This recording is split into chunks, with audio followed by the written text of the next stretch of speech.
శుక్లాంబరధరం విష్ణుం శశివర్ణం చతుర్భుజం ప్రసన్నవదనం ధ్యాయేత్ సర్వవిఘ్నోపశాంతయేత్. గురుర్బ్రహ్మా గురుర్విష్ణుః గురుర్దేవో మహేశ్వరః గురుః సాక్షాత్ పరబ్రహ్మ తస్మై శ్రీగురవే నమః. వ్యాసాయ విష్ణురూపాయ వ్యాసరూపాయ విష్ణవే నమో వై బ్రహ్మనిధయే వాసిష్ఠాయ నమో నమః.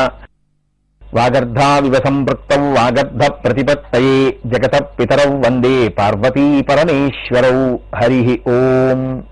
నిన్నటి రోజు ఉపన్యాసం పూర్తి చేసేటటువంటి సమయానికి శంకర భగవత్పాదులు వ్యాస మహర్షి మొదలైనటువంటి మహాపురుష జననమునకు కారణముగా పరాశక్తి మహాపురుషుల యందు కామప్రచోదనం ఎందుకు చేస్తుంది అన్న విషయం గురించి ఆయన సౌందర్యలహరిలో ఇచ్చినటువంటి శ్లోకం గురించి మనం వ్యాఖ్యానం చేసుకుంటున్నాం. అందులో హరిస్వామారాధ్య ప్రణత జన సౌభాగ్య జననీం పురాణారీ భూత్వా పురరపిమపి క్షోభమనయత్ స్మరోపిత్వా నత్వా రతినయన లేహ్యేన వపుషా మునీనామప్యంతః ప్రభవతి మోహాయ జగతాం. అమ్మా, పరమశివుడు కాముణ్ణి తన మూడవ కంటి మంటతో కాల్చేశాడు. ఇప్పుడు లోకంలో కాముడు లేకపోవడం వల్ల ఒక పెద్ద ఉపకారం జరిగింది. కాముని యొక్క బాణములు పడవు కాబట్టి జననములుండవు కాబట్టి మరణములుండవు. కాబట్టి ఇప్పుడు మేము ప్రయత్నపూర్వకంగా సాధన చేసి ఈశ్వరుణ్ణి చేరవలసినటువంటి అవసరం లేకుండా పోయింది. కానీ నువ్వేం చేశావు? పరమశివుడు కాల్చేసినటువంటి స్మరుణ్ణి, కాముణ్ణి, మన్మధుణ్ణి మళ్లీ బ్రతికించి ఊరుకున్నావా? అపారమైనటువంటి బలాన్ని మన్మధుడికి ఇచ్చావు. కంటికి కనపడనటువంటి మన్మధుడు ఎంత శక్తివంతుడయ్యాడంటే ఆఖరికి సంసారములను విడిచిపెట్టి ఎక్కడికో పర్వతాగ్రముల మీదకి వనములలోకి వెళ్లి ఇంద్రియములను నిగ్రహించే ప్రయత్నం చేసి తపస్సు చేసి పరమేశ్వరుని యొక్క పాదముల యందు మనస్సు నిలబెట్టే ప్రయత్నం చేసేటటువంటి ఋషులు కూడా మన్మథ బాణములు ఎక్కడ పడి తమ తపస్సు భగ్నమైపోతుందో అని భయపడిపోతున్నారు. అంత గొప్ప శక్తిని మన్మధుడికి ఇచ్చావమ్మా అన్నారు. ఇప్పుడు అమ్మవారిని స్తోత్రం చేసినట్ట, అమ్మవారిని విమర్శించినట్ట? ఎందుకంత గొప్ప శక్తి అమ్మవారు ఇవ్వడం మన్మధుడికి అంటే? మన్మధుడికి అంత శక్తి ఇవ్వడం అమ్మవారి తప్పు కాదు. అమ్మవారు మన్మధుడికి అంత శక్తిని ఇవ్వడం మనం పుట్టుకతో ఉండేటటువంటి ఒక రుణాన్ని తీర్చుకోవడానికి కారణమవుతుంది. శరీరమునందు మనసునందు ప్రబలినటువంటి కామాన్ని ధర్మంతో ముడివేసినప్పుడు అది సత్సంతాన కారకమవుతుంది. తన భార్య యందు కామప్రచోదనం, తనకి సత్సంతానం కలగడం, తను పితృరుణం నుంచి విముక్తిని పొందుతాడు. అందుకే సచేల స్నానము అని కట్టుకున్న బట్టలతో ఎత్తైన ప్రదేశంలోంచి నీటిలోకి దూకితే మొట్టమొదట కొడుకు పుట్టినప్పుడు ఆ నీటి పాయ ఒక్కసారి అలా పైకి లేచి ఆకాశం వైపుకి చిమ్మబడితే పితృదేవతలు చూసి వీడు కూడా మాలా ఓ కొడుకుని కని పితృరుణం నుంచి విముక్తుడయ్యాడు అని సంతోషిస్తారట. కాబట్టి పితృరుణం నుంచి విముక్తుడవడానికి ఉపకరణంగా పనికొచ్చింది కామం. అటువంటి కామాన్ని సక్రమంగా వినియోగించుకుంటే ఉపయోగపడుతుంది. ఆ కామం విశృంఖలత్వాన్ని పొందితే అది మనిషి మనసు యొక్క దోషం తప్ప కాముడికి బలాన్ని ఇవ్వడం వల్ల వచ్చినటువంటి ఇబ్బంది మాత్రం కాదు. కాబట్టి ఇప్పుడు అమ్మవారు కామునికి అంత శక్తిని ఇవ్వడం వల్ల ఆ కాముడు మునుల మీద వాళ్ళ యొక్క మనసులు కూడా కదులుతున్నాయి.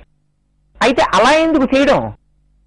సంసారములను విడిచిపెట్టి ఎక్కడికో వెళ్లి నా పాదార విందములను స్మరించేటటువంటి యోగుల యొక్క మనసులు కదిలేటట్టుగా వాళ్ళ మీద మాత్రం నీ బాణములు వెయ్యవద్దని అమ్మవారు ఎందుకు నిగ్రహించదు?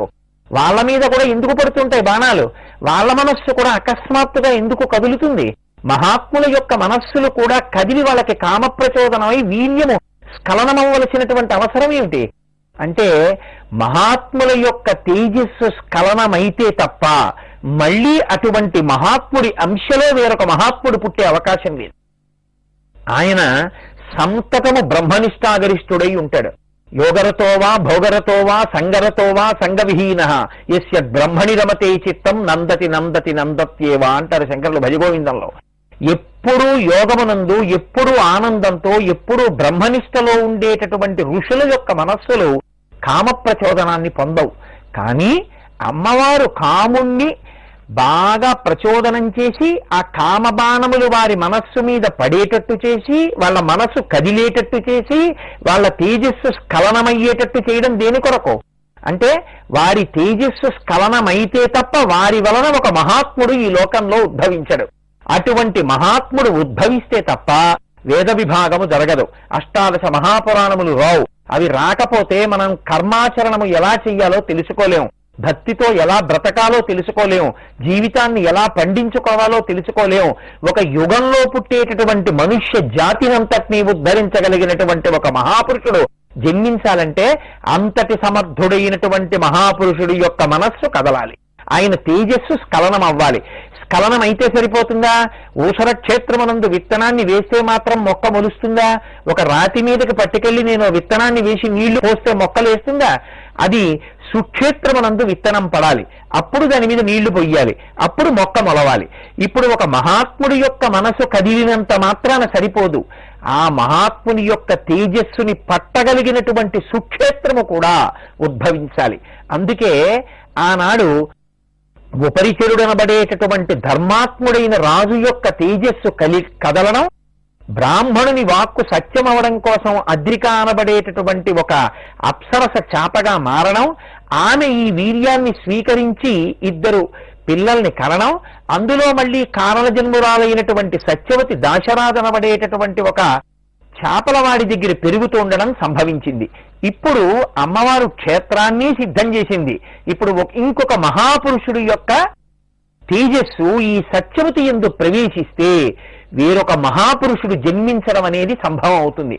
ఇప్పుడు ఏ మహాపురుషుడి తేజస్సు కదిలితే తప్ప వ్యాసుడు ఉద్భవించడో, ఏ మహానుభావుడు పుడితే తప్ప లోకమునకు వేద విభాగము జరగదో, ఏ మహానుభావుడు పుడితే తప్ప అష్టాదశ మహాపురాణములు రావు, ఏ మహానుభావుడు పుడితే తప్ప 4 పురుషార్థముల యొక్క సమన్వయమైన మహాభారత రచన కొనసాగదో, ఏ మహాపురుషుడు ప్రభవిస్తే తప్ప దేవీ భాగవతము లోకమునకు అందదో, అటువంటి మహాపురుషుడు జన్మించాలంటే అంత గొప్ప వ్యక్తిని సృజించగలిగినటువంటి తేజోమూర్తి అయినటువంటి వేరొక ఋషి యొక్క మనసు కదలాలి.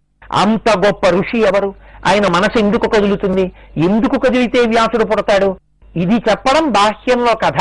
ఇది బాహ్యంలో కథ వింటున్నప్పుడు ఏమిటండి ఋషులకి ఏమిటి, కామప్రచోదనం ఏమిటి, వావి వరసలు లేకుండా పట్టుకోవడం ఏమిటి, వాళ్ళ వల్ల వీళ్ళకి పిల్లలు పుట్టడం ఏమిటి అని మనకి పైకి అనిపిస్తుంది. కానీ ఇంతటి మహాపురుష జననం జరగడానికి అమ్మవారు ఎంత కథ నడిపించి భూమిలో కనపడనటువంటి గట్టి పునాదిని ముందు నిర్మాణం చేసి దాని మీద సౌధాన్ని కట్టినట్టు ఒక మహాపురుష జననము కొరకు తల్లి ఎంత కథని నడిపిస్తుందో మనకి దేవీ భాగవతంలో తదంతర్గతంగా వ్యాస మహర్షి చూపిస్తారు. పరాశర మహర్షి అనబడేటటువంటి చాలా గొప్ప తేజోవంతుడైనటువంటి ఋషి భారతదేశం అంతటా తీర్థయాత్ర కావిస్తూ ఆ యమునా నదిని దాటడం కోసమని యమునా నది ఒడ్డుకి వచ్చారు. వస్తే అదే సమయంలో దాశరాజు అక్కడ ఉన్నటువంటి పడవల మీద అక్కడికి వచ్చిన వారినందరినీ యమునా నదిని దాటించి ఆవలి ఒడ్డుకు తీసుకెడుతూ ఉంటాడు. ఆ దాశరాజు ఆ సమయంలో భోజనం చేస్తున్నాడు. మహర్షి వచ్చారు. వచ్చి నన్ను ఈవలి ఒడ్డు నుంచి ఆవలి ఒడ్డుకి దాటించాలి అని అడిగారు. ఆయన అన్నాడు, నేను భోజనం చేసిన తర్వాత దాటిస్తాను అనొచ్చు, కానీ అమ్మవారి యొక్క అనుగ్రహం వేరుగా ఉంది. ఇప్పుడు సత్యవతి పడవని నడిపితే తప్ప వ్యాసజననం జరగదు. ఆ సత్యవతి అసలు చాప కడుపులోంచి పుట్టడం, అద్రిక చాపగా పుడితే తప్ప ఉపరిచరుడు అనబడేటటువంటి రాజు యొక్క తేజస్సుని ఆవిడ పట్టుకుని గొప్ప క్షేత్రాన్ని పుట్టేటట్టుగా అవకాశాన్ని ఇవ్వదు. ఇప్పుడు కారణ జన్మురాలైన సత్యవతి యందు పరాశరుని యొక్క తేజస్సు ప్రవేశించాలి. ప్రవేశించాలంటే ఇప్పుడు పడవ దాశరాజు నడపకూడదు, సత్యవతి నడపాలి. అనుకోకుండా దాశరాజు నోటి వెంట ఒక మాట వచ్చింది. ఆయన అన్నాడు తన కుమార్తె వంక చూసి, ఏకదా తీర్థయాత్రాయాం వ్రజన్ పారాశరో ముని ఆజగామ మహాతేజా కాళింగ్యాస్తటముత్తమం నిషాదమాహ ధర్మాత్మ కుర్వంతం భోజనం తదా ప్రాపయస్వ పరం పారం కాళింగ్యా ఉడిపే నమాం. దాశః శ్రుత్వా మునేర్వాక్యం కుర్వాణో భోజనం తటే ఉవాచ తాం సుతాం బాలాం మత్స్యగంధాం మనోరమాం ఉడిపేన మునిం బాలే పరం పారం నయస్వ. ఆయన అన్నాడు, గంతు కామోస్తి ధర్మాత్మ తాపసోయం శుచిస్మితే. ఆవిడ్ని ఆ సత్యవతీదేవిని పిలిచి, అమ్మా నేను భోజనం చేస్తున్నాను కదా, ఇప్పుడు నేను పడవ నడపలేను కదా, అందుకని ఈయన మహాత్ముడు గొప్ప తేజోమూర్తి, ఇటువంటి వాణ్ణి నేను భోజనం చేసే వరకు నువ్వు ఎదురు చూడు అని చెప్పడం బాగుండదు, కాబట్టి తల్లి పడవ నువ్వు నడిపి ఈ పరాశర మహర్షిని ఆవలి ఒడ్డుకి చేర్చు. ఇప్పుడు ఆవిడ పడవ నడపడానికి ఉద్యుక్తురాలైంది. పరాశర మహర్షి పడవలో ప్రవేశించారు. ఇక్కడే కథాక్రమాన్ని మీరు చాలా జాగ్రత్తగా పట్టుకోవాల్సి ఉంటుంది. ఇప్పటి వరకు పరాశర మహర్షి యొక్క మనసులో ఏ విధమైన కదలికలు లేవు. ఆయన బ్రహ్మనిష్టాగరిష్ఠుడై ఉన్నాడు. ఇప్పుడు ఆయన మనసు కదిలితే తప్ప, సత్యవతీదేవి యందు ఆయన యొక్క తేజస్సు ప్రవేశిస్తే తప్ప వ్యాస మహర్షి యొక్క జననమునకు అంకురారోపణం జరగదు. కాబట్టి ఇప్పుడు ఆవిడ పడవ నడుపుతోంది. అకస్మాత్తుగా ఆయన మనసులో వికారం కలిగింది. ఆయన మనస్సు ఎందు వికారం కలిగింది అంటే ఆయన మనసు బలహీనమై కాదు, అంతటి మహాపురుషుని యొక్క మనసు కదిలి ఆయన తేజస్సు స్ఖలనమైతే తప్ప వ్యాసుడు పుట్టడు. ఇంతటి మహాత్ముడికే కొడుకుగా పుట్టాలి. అందుకని ఆయన మనసు కదపాలి. కదపాలంటే ఇప్పుడు అలా కదపగలిగినటువంటి మనోవికారమును కల్పించగలిగినటువంటి శక్తి స్వరూపిణి పరాశక్తియే. ఆవిడే మన్మధుని చేత బాణం వేయించింది. కాబట్టి ఆయన అకస్మాత్తుగా పడవలోంచి లేచి సత్యవతి యొక్క చెయ్యి పట్టుకున్నాడు. ఆవిడంది, గంతు కామోస్తి ధర్మాత్మ తపసోయం శుచిస్మితే కులేన చీలేన తథాశ్రుతేన ద్విజోత్తమస్త్వం కిల ధర్మవిచ్చ అనార్యభావం కదమాగతోసి విప్రేంద్రమాం వీక్ష చ మీనగంధాం మదీయే శరీరే ద్విజామోఘ బుద్ధే శుభం కిం సమాలోక్య పాణిం గృహీతుం. ఎంత ఆశ్చర్యకరమైన విషయం! లోకములన్నింటికీ బోధించగలిగినటువంటి పరాశర మహర్షికి ఒక చాపలవాని యొక్క కూతురు బోధ చేస్తోంది. ఆవిడంది, ఏమయ్యా నువ్వు మహర్షివి, ఇంతటి తేజోమూర్తివి, నిరంతరము బ్రహ్మమునందు మనస్సు నిలబెట్టేటటువంటి వాడివి, ఎప్పుడూ ఈశ్వరుడి యందు మనస్సు మగ్నమై ఉన్న కారణం చేత 3 అవస్థలను అధిగమించి ఈయమునందు నిలబడగలిగినటువంటి మహాపురుషుడివి, నీవు ఇంత బేలవై మనసు కదిలి చాపలు పట్టుకుని నది మీద ప్రయాణం చేసేటటువంటి పడవలో బాటసారుల్ని ఈవలి ఒడ్డు నుంచి ఆవలి ఒడ్డుకి తీసుకెళ్లేటటువంటి వృత్తి చేసుకునేటటువంటి నన్ను చూడగానే మోహించి నా చెయ్యి పట్టుకున్నావు. ఎంత ఆశ్చర్యకరమైన విషయం! పైగా నాకు మత్స్యగంధ అని పేరు. నేను ఎక్కడ నిలబడతానో అక్కడి నుంచి యోజనం దూరం చేపల కంపు వస్తూ ఉంటుంది. ఇంత కంపుతో ఉండి మలమూత్ర వికారమైనటువంటి ఈ శరీరము మీద నీకింత వ్యామోహం కలిగి నా చెయ్యి నువ్వు పట్టుకోవడం, నీ ఎందు కామ వికారం కలగడం నాకు చాలా ఆశ్చర్యకరంగా ఉందయా అంది. అంటే ఆయన అన్నాడు, ఇప్పుడు ఈ మాటలన్నీ ఎందుకు బేల, నాకు నీ ఎందు కామ ప్రచోదనమైంది అన్నాడు.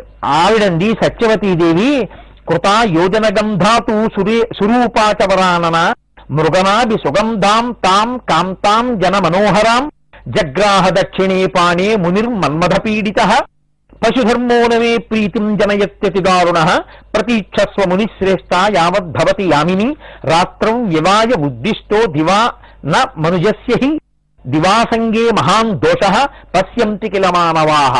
ఆయన అన్నాడు, నీ శరీరములోంచి చేపల కంపు వస్తుందని కదా నువ్వు భయపడుతున్నావు, అటువంటి శరీరాన్ని నేను ఎలా ముట్టుకుంటానని కదా అంటున్నావు. నా తపశ్శక్తితో నీకు వరమిస్తున్నాను. ఇవాల్టి నుంచి నీ శరీరంలోంచి చేపల వాసన రాదు. నువ్వు నిలబడితే యోజనం దూరం వరకు నీ శరీరంలోంచి కస్తూరి వాసనలు వస్తుంటాయి. కాబట్టి ఇప్పటి వరకు నువ్వు మత్స్యగంధ, ఇప్పటి నుంచి నువ్వు యోజన గంధ, అంత గొప్ప సువాసనలతో కూడినటువంటి శరీరంతో ఉంటావు. ఇప్పుడు నీకు అభ్యంతరం ఏమిటి? నిన్ను నేను స్వీకరించి నీతో క్రీడిస్తానన్నాడు. ఆవిడంది, నీహారం కల్పయామాస శీఘ్రం పుణ్యబలేన వై నీహారీచ సముత్పన్నే తటేతి తమసాయుతే. ఆవిడ ఒక ఆశ్చర్యకరంగా ఒక ధర్మాన్ని బోధ చేసింది.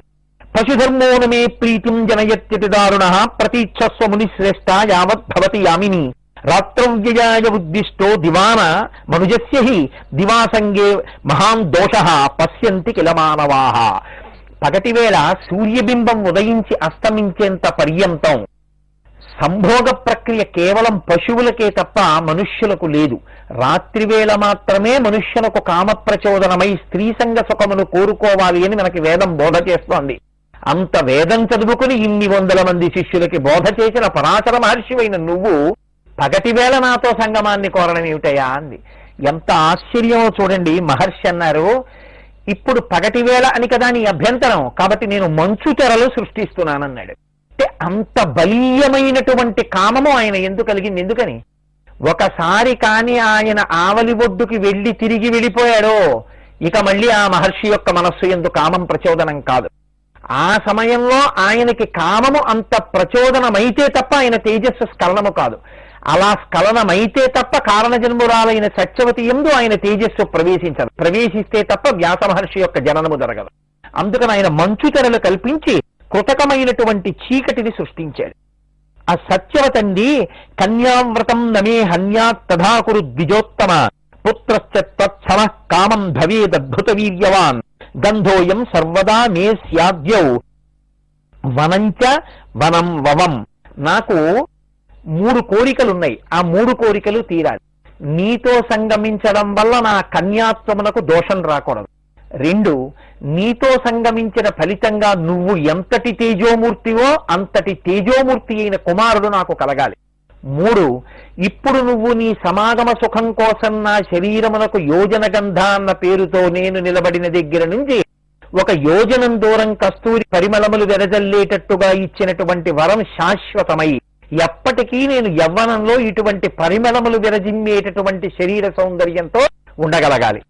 కామమోహితుడైనటువంటి మహర్షి 3 వరములను సత్యవతీదేవికి ఇచ్చి ఆమెతో సమాగమాన్ని నిలిపాడు.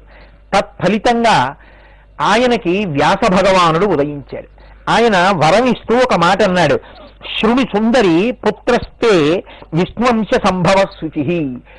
వ్యాసో నారాయణ స్వయం సాక్షాత్తు శ్రీ మహావిష్ణువు యొక్క అంశలో లోకోద్ధారకుడైనటువంటి మహాపురుషుడొకడు నీ కడుపున పుట్టబోతున్నాడు. కారణే నాహం జాత కామయుతుర్స్త్వయి కదాపి చన సమ్మోహో భూతపూర్వో వరానని దృష్ట్వా చాప్ సరసాం రూపం సదాహం ధైర్యమావహం దైవయోగేన వీక్ష్యత్వాం కామస్య వశగోభవం తత్కించిత్ కారణం విద్ధి దైవం హి దురతిక్రమం. ఆయన ఒక ఆశ్చర్యకరమైన రహస్యమైన విషయాన్ని ఇప్పుడు ప్రకటనం చేస్తున్నాడు.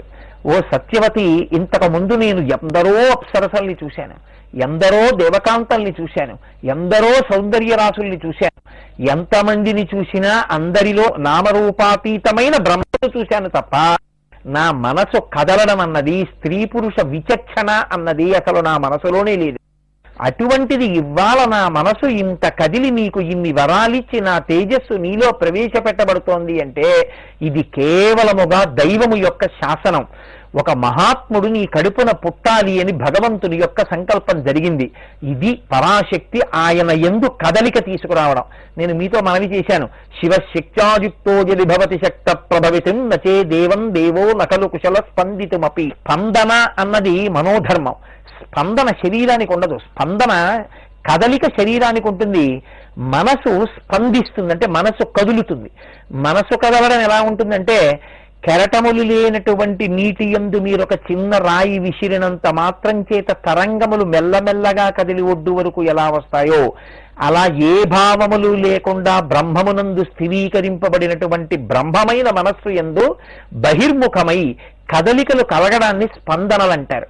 ఇటువంటి స్పందన కలిగించగలిగినటువంటి శక్తి ఒక్క పరాశక్తికి మాత్రమే ఉంది. ఇప్పుడు పరాశర మహర్షి యొక్క మనోస్పందనలకు కారణము ఆవిడే అయ్యింది. ఎందుకు ఆవిడటువంటి స్పందన కల్పించాలి? ఎందుకు మన్మధుడు మహర్షుల మీద బాణం వేసి ఆ వాళ్ళ యొక్క తేజస్సు స్ఖలనమయ్యేట్టు చెయ్యాలి? వేరొక మహాపురుషుడు సంభవించాలి కనుక. ఇది పరాశర మహర్షి చెప్తున్నారు. తత్కించిత్ కారణం విద్ధి దైవం హి దురతిక్రమం. ఈశ్వరుని యొక్క ఆజ్ఞ అనుల్లంఘనీయము. అందుకే ఇన్ని వరములు ఇచ్చి నీతో సంగమ సుఖాన్ని అపేక్షించాను అంటే కేవలంగా ఇది భగవంతుని యొక్క శాసనం. దాని కారణంగా నా మనసు నీ యందు నిలబడింది. నీ కడుపున పుట్టేటటువంటి వాడు పురాణకర్త పుత్రస్తే భవిష్యతి వరాననే. 18 పురాణములు రచించి లోకములకు అందించగలిగినటువంటి ఒక మహాపురుషుడు నీ కడుపున పుడతాడు. ఆయన వేదవిద్భాగకర్తాచ ఖ్యాతశ్చ భువనత్రయే. ఈ 3 భువనములలో కూడా 4 వేదముల యొక్క రాశిని కలియుగంలో ఉండేటటువంటి మనుష్యులు కేవలము 100 సంవత్సరముల ఆయుర్దాయమే పూర్ణాయుర్దాయంగా బతికితే కలిగి ఉంటారు అని వేదవాక్యం. అందుకే మనం 90 ఏళ్ల వాళ్ళు వచ్చినా, 96 ఏళ్ల వాళ్ళు వచ్చినా, 100 ఏళ్ల వాళ్ళు వచ్చినా చేసే ఆశీర్వచనం ఒక్కటే, శతమానం భవతి శతాజు పురుష శతేంద్రియ ఆయుష్ దేవేంద్రియే ప్రతిష్టతి. కలియుగంలో పూర్ణాయుర్దాయం 100 సంవత్సరములే. కాబట్టి 100 సంవత్సరముల ఆయుర్దాయంలో కొంత బాల్యంలో పోతుంది, కొంత యవ్వనంలో పోతుంది, వృద్ధాప్యం చింతతో పోతుంది. శంకర భగవత్పాదులు ఇదే అంటారు, బాలస్తావత్ క్రీడాసక్త, తరుణస్తావత్ తరుణీసక్త, వృద్ధస్తావత్ చింతాసక్త, పరసే బ్రహ్మణి కోపినసక్త. బాల్యమంతా ఆటలలో పోయింది, యవ్వనమంతా మదవికారంతో పోయింది, వృద్ధాప్యమంతా చింతతో పోయింది. ఇంకా పరబ్రహ్మం గురించి ఆలోచించగలిగినటువంటి లక్షణం మనకెప్పుడు ఉంటుంది? పరసే బ్రహ్మణి కోపినసక్త.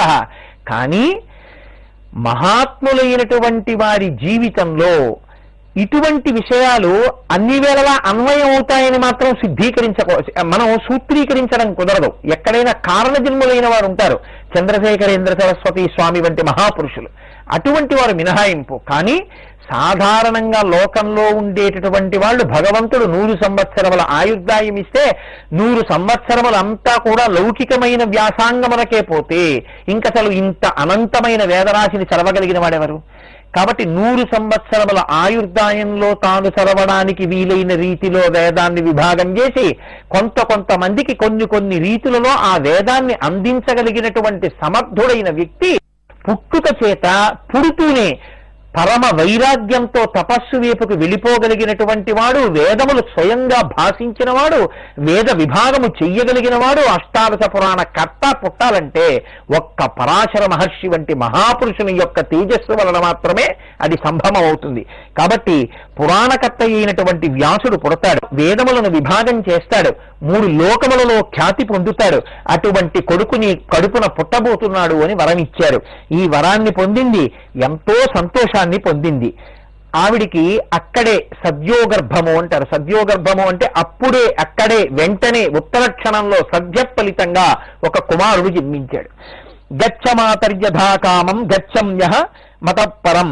ఆయన అన్నాడు, అమ్మా తపక్కర్తుం మహాభాగే దర్శయిష్యామి వైస్మృతః మాతర్యదా భవేత్ కార్యం తవ కించిదనుత్తమం. అమ్మా నేను బయలుదేరిపోతున్నాను, నేను ఇక్కడి నుంచి వెళ్ళిపోతాను, నేను కేవలం తపస్సు చేయడానికి పుట్టాను, నేను గృహస్థాశ్రమ స్వీకారమును చెయ్యను, పూర్ణమైన వైరాగ్యం ఉన్నవాణ్ణి. కాబట్టి తల్లి, నువ్వు నన్ను ఒక ద్వీపంలో కని విడిచిపెట్టావు కనుక నాకు ద్వైపాయనుడు అని పేరు, సత్యవతీసుతుడు అని పేరొస్తుంది. అమ్మా నేను పుట్టినటువంటి ప్రయోజనం వేరు, అందుకొరకు పుట్టినవాణ్ణి. కాబట్టి పుడుతూనే ఆయన ఏడ్చినవాడు కాదు, పుడుతూనే అమ్మ కావాలని కోరుకున్నవాడు కాదు.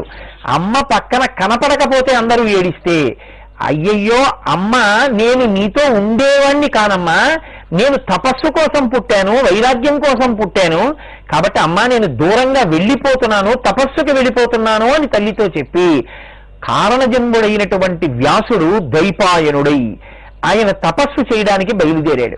బయలుదేరుతూ ఆయన ఒక వరం ఇచ్చాడు తల్లికి, అమ్మా నువ్వు ఎప్పుడు స్మరిస్తే అప్పుడు నేను నీ దగ్గరికి వస్తానన్నాడు.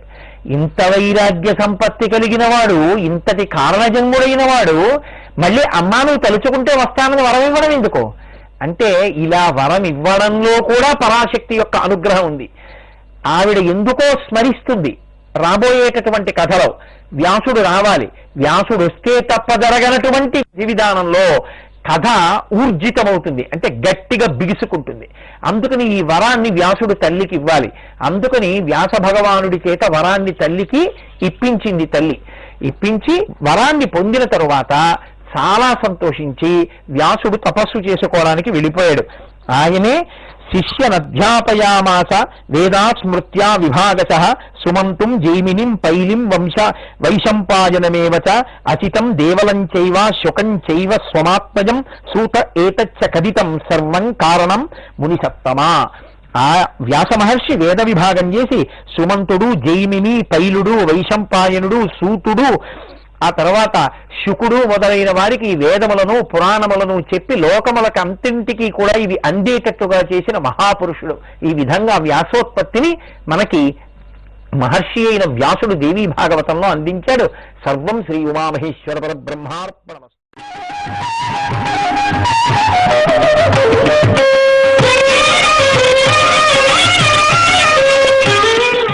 శుక్లాంబరధరం విష్ణుం శశివర్ణం చతుర్భుజం ప్రసన్నవదనం ధ్యాయేత్ సర్వవిఘ్నోపశాంతయేత్. గురుర్బ్రహ్మ గురుర్విష్ణుః గురుర్దేవో మహేశ్వరః గురుః సాక్షాత్ పరబ్రహ్మ తస్మై శ్రీ గురవే నమః. వ్యాసాయ విష్ణురూపాయ వ్యాసరూపాయ విష్ణవే నమో వై బ్రహ్మనిధయే వాసిష్ఠాయ నమో నమః. వాగర్ధావివ సంపృక్తం వాగర్ధ ప్రతిపత్తయే జగత పితరౌ వందే పార్వతీ పరమేశ్వరౌ. నిన్నటి రోజు మనం వ్యాస భగవానుని యొక్క జననముల గురించి విచారణ చేశాం. అంతటి మహాపురుషుడు సత్యవతీసుతుడుగా ఆవిర్భవించాడు. అందుకే మనకి పెద్దవాళ్ళు ఎప్పుడూ ఒక మాట చెప్తూ ఉంటారు, మహాత్ముల యొక్క జననమును విచారణ చెయ్యవద్దు అంటారు. ఎందుకంటే ఇంత లోతుగా నువ్వు తెలుసుకోగలుగుతావో తెలుసుకోలేకపోతావో నీకు తెలియకపోయినా ఆ మహాత్ముని యొక్క జననము వలన నీవు ప్రయోజనాన్ని పొందావు, సంతోషించు. తప్ప ఆయన జననమును గురించి విచారణ చేసి లేనిపోని పాపాన్ని మూటకట్టుకోకు. లోకోపకారము కొరకు తల్లి యొక్క అనుగ్రహంగా జన్మించిన వారు అని చెప్తుంది. శ్రీరామాయణంలో మహర్షి ఓ మాట అంటారు, కౌసల్యాలోక భర్తారం శిశువీయం మనస్విని తం మమార్థం సుఖం పృచ్ఛా శిరసాచ అభివాదయ అంటారు. సీతమ్మ తల్లి సుందరకాండ మాట్లాడుతూ లోకంలో తల్లులందరూ వాళ్ళని ఉద్ధరించడానికి ఒక బిడ్డడు కావాలని కోరుకుంటారు. నన్ను మా ఆయన్ని ఉద్ధరించడానికి ఓ మంచి కొడుకు పుట్టాలి అని కోరుకోవడం లోకంలో సహజంగా ఉండేటటువంటి లక్షణం. కానీ లోకాన్ని ఉద్ధరించేటటువంటి కొడుకు నా కడుపున పుట్టాలి అని కోరుకుని దాని కొరకు త్రికరణ శుద్ధిగా నిలబడగలిగినటువంటి తల్లులు అరుదుగా ఉంటారు. మా అత్తగారు కౌసల్య అంత గొప్ప వ్రతములు నోములు చేసి కడుపార కంది నా భర్త రామచంద్రమూర్తిని. అటువంటి మహాపురుషుణ్ణి కన్న తల్లి అయిన కౌసల్యకి నమస్కారములు చెప్పు అంటుంది హనుమతో సీతమ్మ తల్లి సుందరకాండలో. తానే కారణజన్ముడై వేద విభాగం చేసి అష్టాదశ మహాపురాణములకు కర్తయ్యై మహాభారతములకు కర్తయ్యై లోకమునకు వీటిని అందించినప్పటికీ తాను ఉపశాంతి పొందక మహానుభావుడైనటువంటి వ్యాసుడు సాక్షాత్తు జ్ఞానస్వరూపమైనటువంటి భాగవతాన్ని దేవీ భాగవతాన్ని చెప్పగలిగినటువంటి పూర్ణ వైరాగ్యం ఉన్నటువంటి ఒక కుమారుడు తన కడుపున పుట్టాలనేటటువంటి సంకల్పంతో ఆ కొడుకు వల్ల లోకానికి ఉపకారం జరగాలి అనేటటువంటి తాపత్రయంతో ఒకానొక నాడు లోపల స్థిరమైన సంకల్పం చేసి కైలాస పర్వతానికి చేరి ఆ మేరు పర్వతం మీద కూర్చుని అక్కడ పార్వతీ పరమేశ్వరుల గురించి తపస్సు మొదలుపెట్టాడు. నేను మీతో మనవి చేశాను, భగవంతుని యొక్క అనుగ్రహం, భగవతి యొక్క అనుగ్రహం, పరాశక్తి యొక్క అనుగ్రహం లేకుండా మహాపురుష జననం అనేటటువంటిది సంభవం కాదు. కాబట్టి ఇప్పుడు మళ్ళీ వ్యాసుడికి ఒక మహాపురుషుడు కలగాలన్నా ఆ ఈశ్వరుని యొక్క అనుగ్రహం ఉండాలి. ఈశ్వర ఈశ్వరి సర్వ సర్వాణి భవ భవాని రుద్రాణి, వాళ్ళిద్దరూ పేర్లలో కూడా విడివిడి ఉండేటటువంటి స్వరూపాలు కారు. వాళ్ళిద్దరూ ఎప్పుడూ ఒకటిగానే ఉంటారు. కారు యొక్క హార్స్ పవరు, పువ్వు యొక్క వాసన, రత్నము యొక్క కాంతి, సూర్యుని యొక్క ప్రభ, చంద్రుని యొక్క వెన్నెల, ఇవి ఒకదాన్ని ఒకటి ఎలా ఆశ్రయించి ఉంటాయో అలా ఎప్పుడూ కలిసే ఉంటారు పార్వతీ పరమేశ్వరులు. ఈ ప్రకృతి పురుష స్వరూపం కలిసి ఉండడం గురించే సీతమ్మ రామాయణంలో మాట అంటుంది, శక్త్యా లోభయితున్నాహం ఐశ్వర్యేన ధనేన వా అనన్యే రాఘవేణాహం భాస్కరేణ ప్రభాయధ అంటుంది.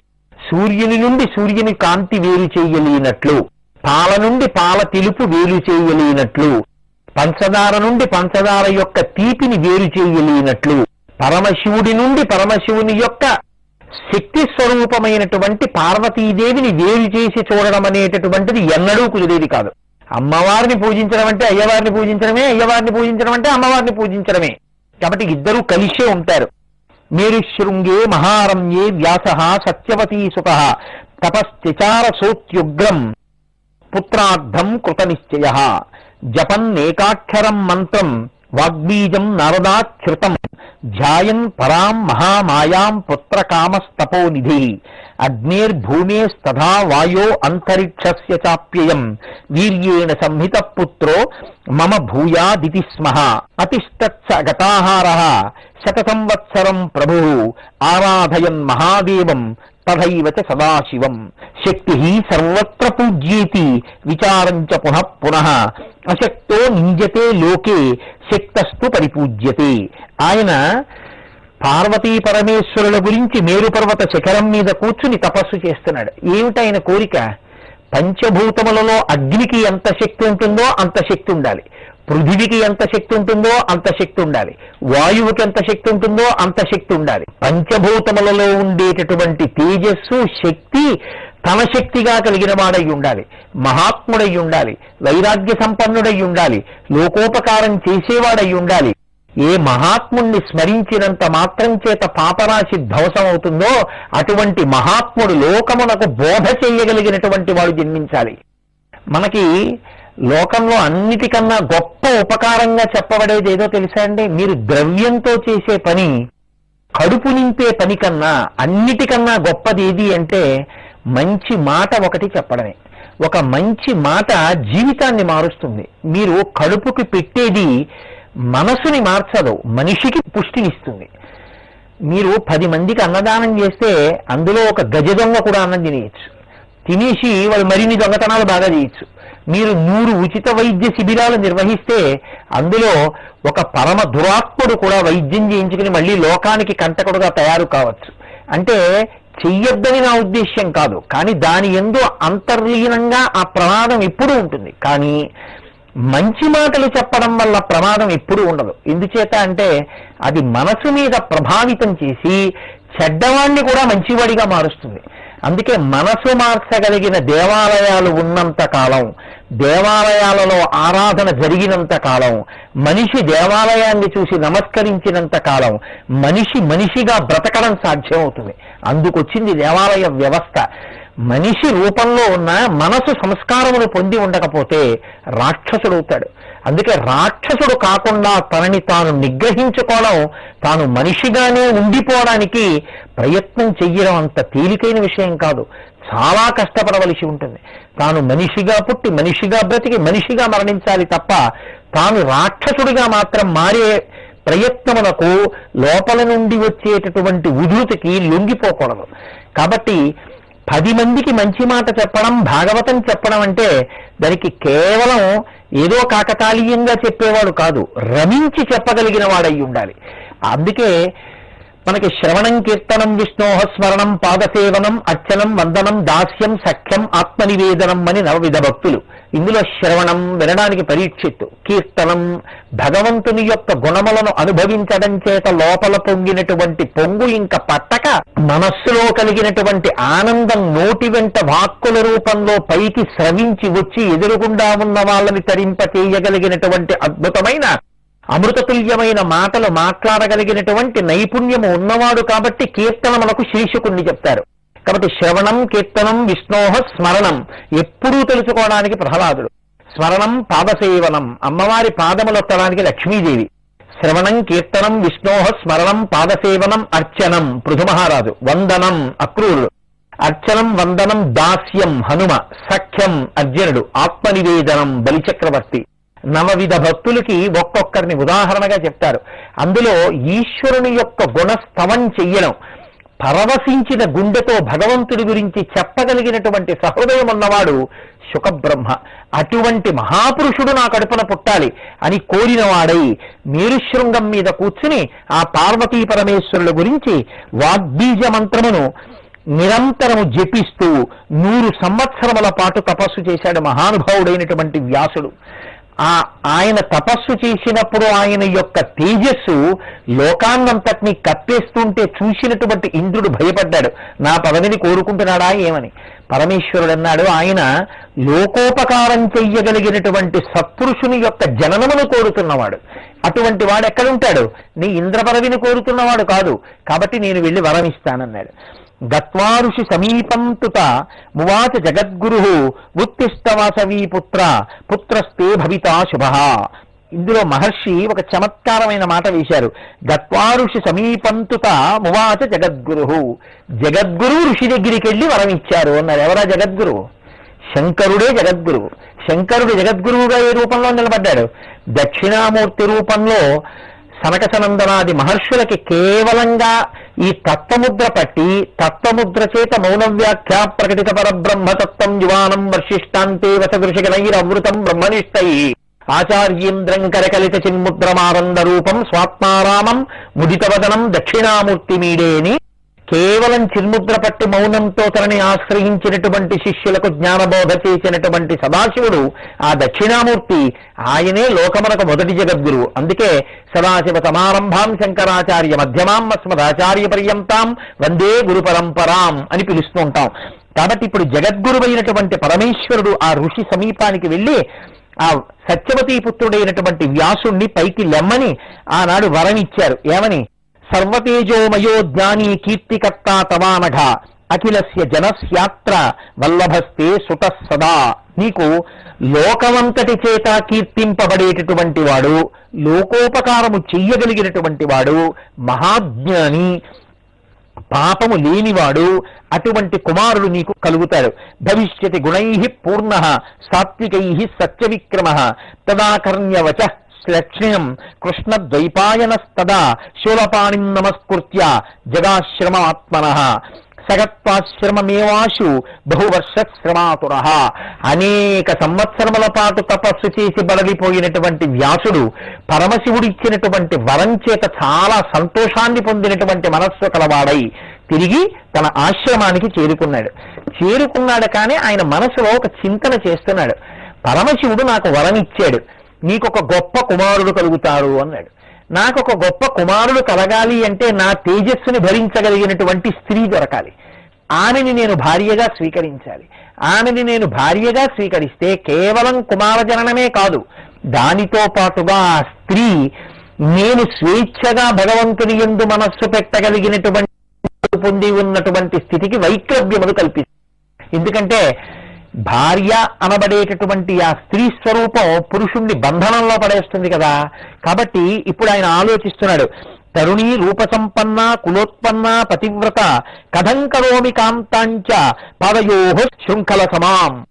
మనిషి యొక్క పాదములకు వేసినటువంటి బంధనం ఎటువంటిదో ముందుకి కదలకుండా నేను భగవంతుని యొక్క పథంలో ప్రస్థానం చెయ్యాలనుకుంటున్నటువంటి వాడికి స్త్రీని మళ్ళీ ఒక కుమార సంభవము కొరకు, పుత్రుడు కలుగుట కొరకు భార్యగా స్వీకరించడం నేను ఉన్నత పదాన్ని పొందడానికి అభ్యంతరకరంగా ఉంటుందేమో అని మనసులో బాధపడుతున్నాడు. కొడుకు పుట్టాలి, కానీ ఎలా? పక్కన భార్య లేకుండా పుట్టదుగా. మరి భార్యని స్వీకరిస్తే నా ఆధ్యాత్మిక ప్రగతి కుంటుపడుతుంది కదా.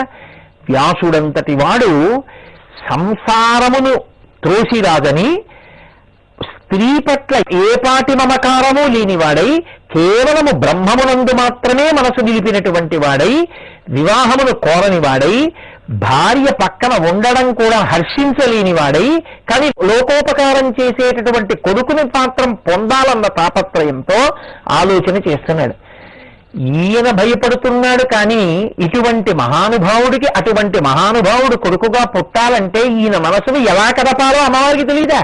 నేను ఇదే మీతో మనవి చేసింది. కాముణ్ణి ప్రచోదనం చేసి మహర్షి యొక్క మనసు కదిపి మహర్షి యొక్క తేజస్సు స్ఖలనమయ్యేటట్టు చేసి మళ్ళీ అద్భుతమైనటువంటి ఇంకొక కుమారులు కలిగేటట్టు అమ్మవారు చెయ్యగలరు. వ్యాసజననం విషయంలో పరాశర మహర్షి యొక్క తేజస్సుని వహించగలిగినటువంటి సుక్షేత్రంగా సత్యవతీదేవి జననాన్ని కూడా అమ్మవారు నిర్ణయం చేసింది. కానీ శుకబ్రహ్మ జన్మించాలంటే అసలు వ్యాసుని యొక్క తేజస్సుని భరించగలిగినటువంటి సుక్షేత్రము లేనే లేదు. అందుకే అమ్మవారు ఒక చమత్కారం చేసింది. భార్య పక్కన లేకుండా నాకు కొడుకు కావాలని కదా వ్యాసుడు పడుతున్నటువంటి బాధ, అలాగే అనుగ్రహించాలనుకుంది. అందుకే కారణజన్ములైన వారు కారణజన్ములుగానే జన్మిస్తారు.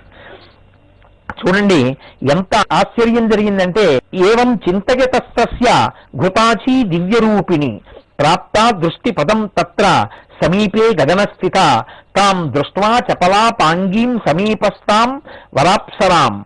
అదే సమయంలో ఘృతాచి అటుగా వెడుతూ ఆకాశంలో నిలబడి వ్యాసుడి వంక చూసింది. వ్యాసుడు ఒక్కసారి కన్నెత్తి ఆకాశంలో నిలబడినటువంటి ఘృతాచి వంక చూశాడు. ఘృతాచి వంక చూసినదే తడవగా వ్యాసుని యొక్క మనసు కదిలింది. వ్యాసుని యొక్క మనసు కదిలినదే తడవగా ఆయన చూపులలో మార్పు వచ్చింది. వ్యాసుని యొక్క కంటిలో వ్యాసుని యొక్క చూపులో మార్పు వచ్చినదే తడవగా ఘృతాచి భయపడింది. ఎన్ని కదలికలు వచ్చాయో చూడండి. భయపడ్డం ఎందుకు అంటే, ఇంత తపోనిష్టాగరిష్ఠుడనైనటువంటి నా మనసు కదపడానికి నువ్వు అప్సరసవి నా ఎదురుగుండా వచ్చి నిలబడ్డావా అని మళ్ళీ వెంటనే స్వస్థతని కాని పొందాడో, నా మనసుని పంకిలం చేయడానికి ఎదురుగుండా వచ్చి నిలబడినదానా అని శాపవాక్కు విడిచిపెడతాడు. రంభయందు విశ్వామిత్ర మహర్షి విడిచిపెట్టలా? శైలీ స్థాస్యతి దుర్భగే అన్నాడు ఆయన. నువ్వు శిలవైపోదువుగాక అన్నాడు. అలా మళ్ళీ ఈయన కూడా ఎక్కడ శాపవాక్కు విడిచిపెడతాడో అని భయపడినటువంటి ఘృతాచి తొందరగా ఆకాశ మార్గంలో అక్కడి నుంచి ఎగిరిపోవాలి అంటే ఇప్పటి వరకు తాను ఘృతాచిగా ఉన్నది అసలు ఘృతాచిగా అక్కడ నిలబడడానికి కూడా భయపడిపోయింది. మహర్షులు తమ తేజస్సును నిలబెట్టుకోవడానికి, మహర్షులు నిరంతరము భగవంతుని యందు మనస్సు ఉంచుకోవడానికి అంత భయపడుతుంటారు, అంత సాధన చేస్తూ ఉంటారు. కాబట్టి అటువంటి వ్యాస భగవానుడి యొక్క ఎదురుగా నిలబడడం ఇష్టం లేనటువంటి ఘృతాచి ఆకాశంలో ఒక్కసారి తొందరగా వెళ్ళిపోవడం కోసం ఒక చిలుక రూపాన్ని పొందింది. సాకృధా శుకీ రూపం నిర్గతా భయవిహ్వల కృష్ణస్తు విస్మయం ప్రాప్తో విహంగించ విలోకయన్ కామస్తు దేహే వ్యాసస్య దర్శనా దేవసంగతః మనోతి విస్మితం జాతం సర్వగాత్రేషు విస్మితః సతు ధైర్యేణ మహత నిగృహ్ణన్ మానసం మునిః నవకాశ నియంతుంచ సవ్యాస ప్రసృత మనః బహుశో గృహ్యమానంచ ఘృతాచ్యా మోహితం మనః భవిత్వాన్నైవ విధృతం వ్యాస్యామివ తేజసః. ఎంత ఆశ్చర్యకరమైన సందర్భం అంటే ఆకాశంలో ఉన్న ఘృతాచి ఎదురుగుండా వ్యాస మహర్షి తనని చూడడం వల్ల కోపగిస్తాడేమో, ఆయన కన్నులలో మార్పు వచ్చిందని, ఆయన మనసు కామమోహితమవుతోందని తెలుసుకుని తన మనస్సుకి తాను సాక్షిగా నిలబడగలిగినటువంటి ప్రజ్ఞ కలిగిన వ్యాసుడు మళ్లీ స్వస్థతను పొంది తనని శపిస్తాడని భయపడి చిలుక రూపాన్ని పొంది తొందరగా ఎగిరి వెళ్ళిపోతోంది. అప్పటి వరకు తన కనుల ముందు నిలబడినటువంటి మహాసౌందర్యవతి అయినటువంటి ఘృతాచి అకస్మాత్తుగా చిలుక రూపాన్ని పొంది వెళ్ళిపోతున్నటువంటి స్థితిని గమనించి విస్మయానికి లోనయ్యాడు వ్యాస మహర్షి. విస్మయానికి లోనయ్యాడు, కానీ ఆయనకి ఆ ఘృతాచి యందు ఆ చిలుక యందు మనసు నిలబడింది. కామప్రచోదనమై మనసు కదిలింది. కదిలినదే తడవుగా అగ్ని కార్యం చెయ్యడం కోసమని అరణి మథనం చేస్తున్నాడు ఆయన. అరణి మథనము అని చెప్పి అందులో ఒక కర్ర పెట్టి కింద ఒక కన్నం కలిగినటువంటి ఒక కొయ్య పెట్టి అందులో దూది పెట్టి రాపాడిస్తారు. అందులోంచి ఘర్షణ వలన పుట్టినటువంటి అగ్నిహోత్రాన్ని ఎండుకట్టెల మధ్య పెట్టి వ్రీల్చి అగ్నిహోత్రాన్ని పైకొచ్చేటట్టు చేసి హోమకార్యం చేస్తారు తప్ప లౌకికాగ్నితో వెలిగించకూడదు. కాబట్టి ఇప్పుడు అరణి మంధనం చేస్తున్నటువంటి వ్యాసుడు కింద ఆ అరణిని చేతులతో పట్టుకుని తాటితో తిప్పుతున్నాడు. పైకి ఇలా కళ్ళెత్తి ఆకాశంలో ఉన్నటువంటి ఘృతాచి వంక చూశాడు.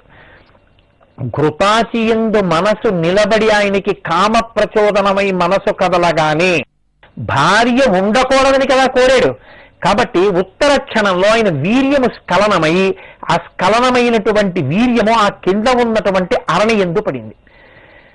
తాను ఇంకా ఘృతాచిని చూస్తున్నానన్న భావనతో ఉన్నటువంటి మహర్షి అగ్ని పుడుతున్నా సరే ఇంకా అరణిని మధిస్తూనే ఉన్నారు. ఒక చిలుక రూపంలో ఘృతాచి వెళ్ళిపోతున్నప్పుడు ఆ శుకము వంక విస్మయంతో చూస్తుండగా అరణిలో పడినటువంటి తన తేజస్సుని తానే మధించడం వల్ల అరణిలోంచి చిలుక ముఖంతో ఒక మహాత్ముడైనటువంటి వాడు జన్మించాడు. తండ్రి అని పిలిచాడు. కాబట్టి ఆయనకి శుక మహర్షి అని పేరు వచ్చింది. ఇప్పుడు క్షేత్రము లేకపోయినా అమ్మవారు ఒక మహాత్ముడు జనించేటట్టుగా చేసింది. నాకు కొడుకు కావాలి అన్నాడు శివుడి దగ్గర, కానీ భార్య పక్కన ఉండకూడదు అని లోపల మనసులో వ్యధ చెందాడు. పక్కన భార్య ఉండకూడదు, కానీ కొడుకు పుట్టాలి. అమ్మవారు అనుగ్రహిస్తే అటువంటిది జరగడం పెద్ద విశేషమా? జరిగి తీరుతుంది. పరమాచార్య స్వామి వారు కంచికామకోటి పీఠాధిపతులు నడిచే దేవుడిని పేర్గాంచినటువంటి వారు వారి కాలంలో జరిగినటువంటి ఒక ఆశ్చర్యకరమైన విషయాన్ని చెప్పారు. ఒక స్త్రీకి పావు పిల్ల పుట్టింది. ఆవిడ పిల్లని తీసుకుని బయటికి రావడానికి భయపడేది, కానీ ఆ పాము ఎప్పుడు ఆవిడ ఒళ్ళో పడుకునేది. ఆవిడ పాలిస్తుండేది. ఒకనాడు పెళ్లికెడుతూ ఆవిడ తన ఇంట్లో ఉన్నటువంటి వృద్ధురాలికి చెప్పింది, నువ్వు భయపడతావు, ఆకలి వేసినప్పుడు ఆ పాము రోటి దగ్గరికి వస్తుంది, నువ్వు రోట్లో పాలు పోయి ఆ పాము రోట్లోకి వచ్చి పాలు తాగుతుంది, నేను వచ్చి నా పిల్లని పోషిస్తానంది. ఆవిడ పెళ్లికి వెళ్ళింది. ఈ పావు పాలు తాగడానికి పాలు చూడగానే పాల సీసా చూడగానే పరిగెత్తుకొచ్చేసినట్టు ఈ వృద్ధురాలు మరుగుపాలు రోటి కన్నంలో పోస్తుంటే ఈ పావు గబగబగబా పాల కోసం వచ్చి తొందరగా అలవాటు లేకుండా పాలు తాగేటటువంటి ప్రయత్నంలో రోటి కన్నం దగ్గరికి వెళ్ళడంలో చటుక్కున జారి ఆ మరుగుపాలల్లో పడి శరీరం వదిలిపెట్టేసింది. ఆ తల్లి తిరిగి వచ్చిన తర్వాత ఆవిడికి కల్లోకి వచ్చింది ఆ పాము. అమ్మా నేను నీకు కొడుకుగా పుట్టాలని కోరుకుని కొడుకుగా పుట్టానమ్మా, నువ్వు పెళ్లికి వెళ్ళిన కారణం చేత రోటిలోని వేడిపాలలో పడి మరణించాను. అమ్మా నాకు నీవే తల్లివి, కాబట్టి నీ వంశంలో నేను కూడా కొడుకుగా పుట్టినట్టు పేరు చెప్పమని అడిగారు. అందుకే ఆ వంశ చరిత్రలో ఈయన పేరు కూడా చెప్తూ ఉండేవారు. ఈ మాటలు చెప్పిన వారు వీరు కాదు, సాక్షాత్ కదిలే దైవంగా పేర్గాంచినటువంటి కంచికామకోటి పీఠాధీశులైనటువంటి అపర శివావతారమైనటువంటి చంద్రశేఖరేంద్ర సరస్వతీ స్వామి వారు తన అనుగ్రహ భాషణంలో చెప్పినటువంటి విషయం. అమ్మవారి అనుగ్రహం కలిగితే ఏది ఎందుకు చేస్తుందో, ఎవరి కడుపున ఎలా పుట్టాలని ఆవిడ నిర్ణయం చేస్తుందో ఎవరికి తెలుసు? పుట్టు గొడ్రాళ్లకు బిడ్డలిచే గోవిందుడే వేడు కొందామా అని అన్నమయ్య కీర్తన చేయరా? ఆ తల్లే సంకల్పం చేసిన నాడు పక్కన ఒక స్త్రీ స్వరూపం లేకపోయినా మహాత్ముల యొక్క కోర్కెలకి అనుగుణంగా ఆయన తేజస్సులోంచి కొడుకు పుడితే తప్ప నా తనూజుడు అని చెప్పడం కుదరదు, ఆత్మసంభవుడు అని పిలవడం కుదరదు. ఆత్మావై పుత్రనామాసి, తండ్రి యొక్క తేజస్సే కొడుకుగా ఉంటాడు. కాబట్టి తండ్రి యొక్క తేజస్సు కదిలింది, కానీ పక్కన క్షేత్రం ఉండడం ఆయనకి ఇష్టం లేదు.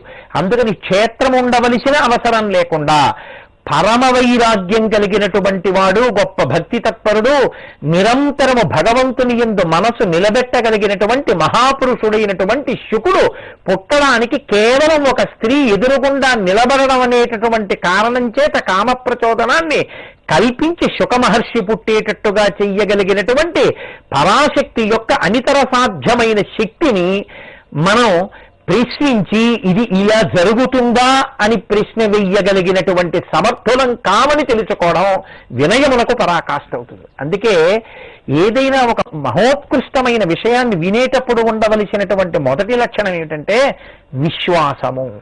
ఆ పరాశక్తి ఈ బ్రహ్మాండములన్నిటినీ తిప్పుతోంది, సూర్యచంద్రులు ఉదయించేటట్టు చేస్తోంది, ఈ భూమిని తిప్పుతోంది. ఇన్ని తిప్పుతున్న తల్లి నువ్వు నిద్రపోతున్నప్పుడు నీలో ఊపిరి కూడా ఆవిడ తీస్తోంది. ఇన్ని కదలకలు తీసుకురాగలిగినటువంటి తల్లి ఒక స్త్రీ పక్కన లేకపోయినా ఒక పురుషుడికి కొడుకు పుట్టేటట్టు చెయ్యగలదు. ఆమె శక్తి అనితర సాధ్యమైనది. ఆ తల్లి సంకల్పం చేస్తే ఏదైనా చెయ్యగలదు.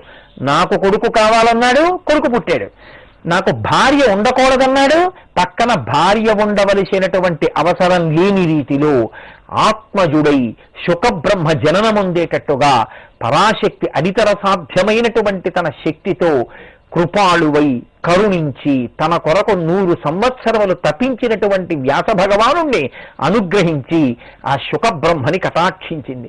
ఆ శుకబ్రహ్మ పుట్టినటువంటి కారణం చేత భాగవత ప్రవచనం జరిగింది, దేవీ భాగవత ప్రవచనం జరిగింది. పరమ వైరాగ్యం కలిగినటువంటి కొడుకు అటువంటి శుకుడు తనకి కలిగిన తరువాత వ్యాస మహర్షి ఎంతో సంతోషించారు. సంతోషించి ఆ పుట్టినటువంటి పిల్లవాణ్ణి గబగబా తీసుకెళ్లి ఆ కిందన ఉన్నటువంటి గంగా నదిలో స్నానం చేయించారు. విశ్వావసుర్నాదర నారదస్య తుంబురు శుక సంభవే పుష్టుపుర్ముదితాః సర్వే వేదా విద్యాధరాస్తథా దృష్టా వ్యాససుతం దివ్యం అరణీ గర్భ సంభవం అంతరిక్షాత్ పపాతోర్యాం దండకృష్ణాజినం శుభం కమండలస్తథా దివ్యః శుకస్యార్థే ద్విజోత్తమాః. ఆ శుకమహర్షి పట్టుకునేటటువంటి దండక మండలములు కూడా తండ్రి అయిన వ్యాసుడిచ్చినవి కావు. ఆయన్ని తీసుకెళ్లి గంగానదిలో స్నానం చేయిస్తుంటే పుట్టిన పిల్లవాణ్ణి పైనుంచి దేవతలు విడిచిపెట్టారు. ఆ దండక మండలాల్ని పట్టుకుని ఆయన తపస్సు చేశాడు. యతో దృష్టం శుకీ రూపం ఘృతాచ్యాహ సంభవే తదా శుకేతి నామ పుత్రస్య చకార మునిసత్తమః బృహస్పతి ఉపాధ్యాయం కృత్వా వ్యాస సుతస్తదా వ్రతాని బ్రహ్మచర్యస్య చకార విధిపూర్వకం. బృహస్పతిని, దేవతలకు గురువైనటువంటి బృహస్పతిని తనకి గురువుగా వరించినటువంటి వాడై మహానుభావుడు, వేదాంగములను చదువుకున్నవాడై మహాజ్ఞాని అయి పూర్ణ వైరాగ్యాన్ని పొందినవాడై ఆయన తిరిగి వ్యాస మహర్షి దగ్గరికి చేరుకున్నాడు. కాబట్టి వ్యాసుని యొక్క మనస్సు ఘృతాచి చిలుకగా మారుతున్నప్పుడు కదిలి జన్మించినటువంటి సుతుడైన కారణం చేత శుకమహర్షి అని పిలువబడ్డాడు. ఇవాళ మనం శుకోత్పత్తిని గురించి విన్నాం. రేపు అత్యద్భుతమైనటువంటి వ్యాస శుక జనక శుక సంవాదం గురించి మీకు మనవి చేస్తాను. మంగళాశాసనపరై మదాచార్య పురోగమై సర్వైశ్చ పూర్వైరాచార్యై సత్కృతాయాస్తు మంగళం. మంగళం కోసలేంద్రాయ మహనీయ గుణాత్మనే చక్రవర్తి తనూజాయ సర్వభౌమాయ మంగళం. ఉమాకాంతాయ కాంతాయ కామితార్థప్రదాయినే శ్రీగిరీశాయ దేవాయ మలినాథాయ మంగళం. సర్వం శ్రీ ఉమామహేశ్వర పరబ్రహ్మార్పణమస్తు.